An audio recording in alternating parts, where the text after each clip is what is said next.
Proverbs 20, verse 4, and how it relates to cheerleading. This one says, in seed time, the lazy person does nothing. When he looks for harvest, it's not there. So what does that mean? In seed time is when the preparation time comes. It's when you are building strength, when you are doing the work to get yourself moving, when you are in the off season, which for high school cheer, I consider between March and September. So 6 months of seed time, of planting, of getting yourself ready to build strength, to reap the harvest for when you get back into this time of year and the start of the season. Now, All-Star, I know it's different. I'm talking high school.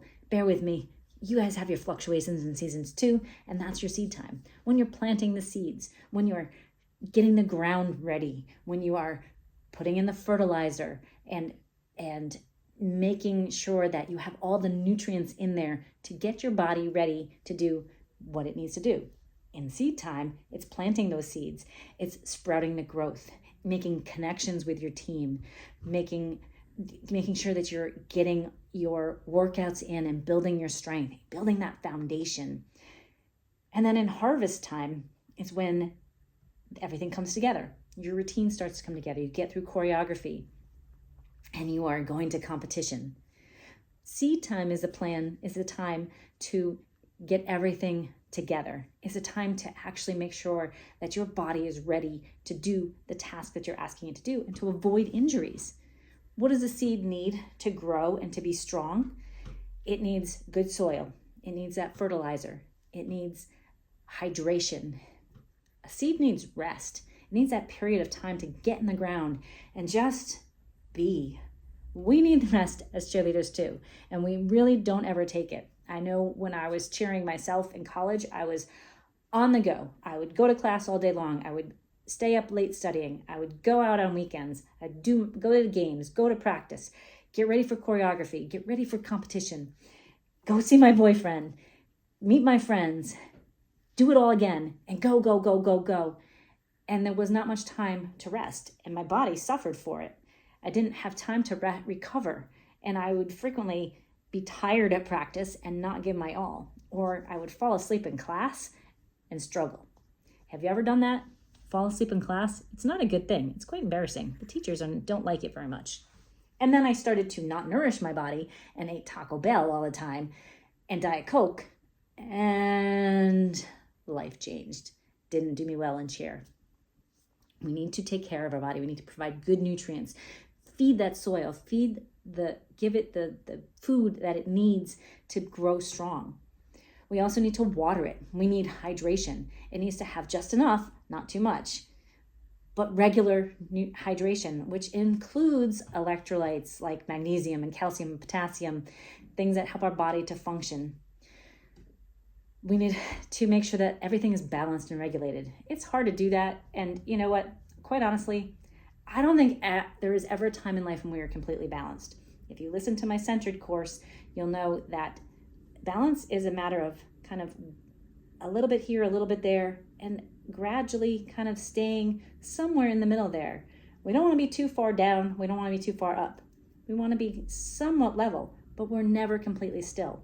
Our bodies are never completely still. Homeostasis and full functioning balance, maybe we pass through it, right? It's like a sine curve. If you've taken trig, it goes up and down. We want to be close to that line in the middle, but there's going to always be fluctuations. But the key is, do we provide the nourishment and the needs and the food that we need to get it to that relative homeostatic space that will help our muscles to function well. It'll give us energy to show up at practice. It'll give us the mind capacity, because when you're tired, you can't listen to your coaches. And coaches, if you're tired and grumpy, you're going to be really nasty to your kids, and you're going to be exhausted and eating junk food and not feeling good either. And you're not going to get your workouts in because you're going to be tired, right? So same thing for your parents. If you're sitting in a car and you're just going to get your Diet Coke and you're not giving yourself good, healthy nutrients, and you're not giving yourself time to rest while you're running around after your kids, then you're not taking care of your body, and you're not going to take care of that seed that needs to grow strong. What else does a seed need? It needs communication. I grew tomatoes this year. My office grew tomatoes. And one thing I tried to do every day, because I couldn't get there every time I was in the office, but every time I was there, and every day I'd go out and say hi. Hi, tomatoes. Good job. Keep growing. There's, my coworkers thought I was a little nutty because I was talking to the plants. But they're living beings, so I believe that they'll listen to me, right? Just as Proverbs says, we got to take care of the seedlings too. But we're seedlings. We need communication. We need to self-talk good stuff. We need to communicate with ourselves all of the good things that are around us and the things that we do, and encourage us. You might have to say, hey, tomato, I know you're struggling today. I know it's been a rough day. The sun's not out. It's a little gray and cloudy, or maybe it's raining a lot, but I got you. We can do this.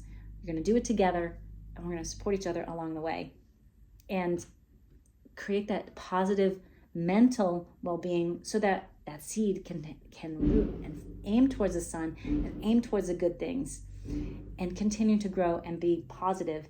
And when we think positively about ourselves and we feel good, no matter what is going on around us, we do better. We're more likely to show up and be present at practice. We're more likely to hit our skills because we are encouraged by the progress we make. Not every day is going to be a positive progress. We're going to have days that we struggle. We're going to have days that we don't feel good. We're going to have days that we're just blah. Maybe we're bloated. If you're a female cheerleader and you've gotten your period, you know those days that just feel like blah. But there are moments in time, we move through them. If we mentally say, okay, I know it. I got my period. It is what it is. Tomorrow or in 7 days, it's going to be better. So I just got to take a breath and keep plugging on, do the things that I need to do, drink a little extra water. Maybe I take a little nap through the day. Maybe I laugh with my sister, and find the positive moments in through the day so that you keep sprouting. We've talked nutrition, we've talked rest, we've talked hydration. We need to know, and we've talked positive vibes, we need to know when to do the work, we need to know when to push, and when we need to back off.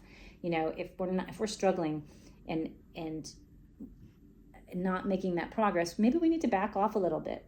Maybe we need to prune out the stuff that isn't doing our lives good.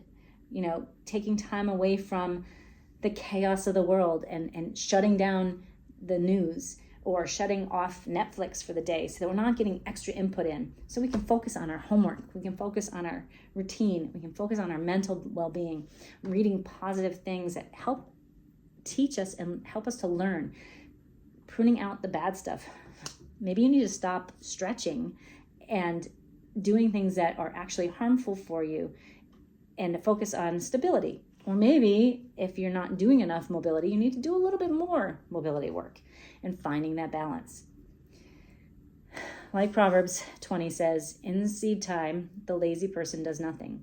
If you spend your off season and the time that it takes to build that foundation, and if you don't spend that time building that foundation and treating your body good, when the time comes for you to go to compete and to perform at a game or a pep rally, and you're not going to be prepared, and that seed's not going to be ready to go, and you might have wilted plants and lazy stunts. We need to think about that seed time. Seed time is not just off time. Seed time comes we compete at the end of our season, at the end of a fall season, right? If you're in high school, you're going to compete October, November, and and then yes again, but we have that seed time that goes the whole season. We think of off season as that time we're planting, and we're tilling the ground, we're planting the seeds, we are nourishing it, we are putting in some fertilizer, putting in some good nutrient-rich soil, and all of a sudden we see a little seed pop up, a little plant pop up, and then it finds the sun. We talk to it a little bit, and we say, let's go, keep going, and it grows a little bit more. Oh, but some weeds crop up, and it wants to pull away, and we'd rather go and just watch Netflix and crawl in our bed and just kind of hang out and scroll through Instagram or TikTok. But we can weed those. We can put them aside. We can spend a little bit of time watching them, but we don't want them surrounding our plant. And then it continues to grow a little bit more. And we get into the season. We are doing our workouts and we are showing up every day. We are taking our rest. At nighttime, we are getting some sleep. We're enjoying the vitamin D when the sun comes out, and we are pushing forward, and the progress continues to bloom and grow. And we go towards that light. And then we keep going and we're talking to each other. We're struggling through the day to keep going, but we support each other along the way. And then we get to competition season and we are ready. Our plant is solid. We have a strong base and a strong foundation, and we are able to go and perform and do our best on the floor and the mat. And every single game or pep rally or competition that we attend brings us stronger onto that mat. Do the work in the off season. Do the work to take care of that seed, and that will provide you the growth that you want and the progress that you want, and will get you the scores and the success that you want. If you don't, then you're not going to have that success and that harvest when you want it. This was a long one today. Thanks so much for listening in. If you like it, please subscribe. Please share it with your friends so you can support each other along the way. That's what this is all about. Learning from each other, learning that you need to do the work, learning to support each other and to talk well and to listen to each other, and do that harvest, do the work of taking care of your insides, so that when you go to get to the prize of competition, you're ready to go. Have a great day, and we'll see you tomorrow. Don't forget to hit the subscribe button. Thanks for listening.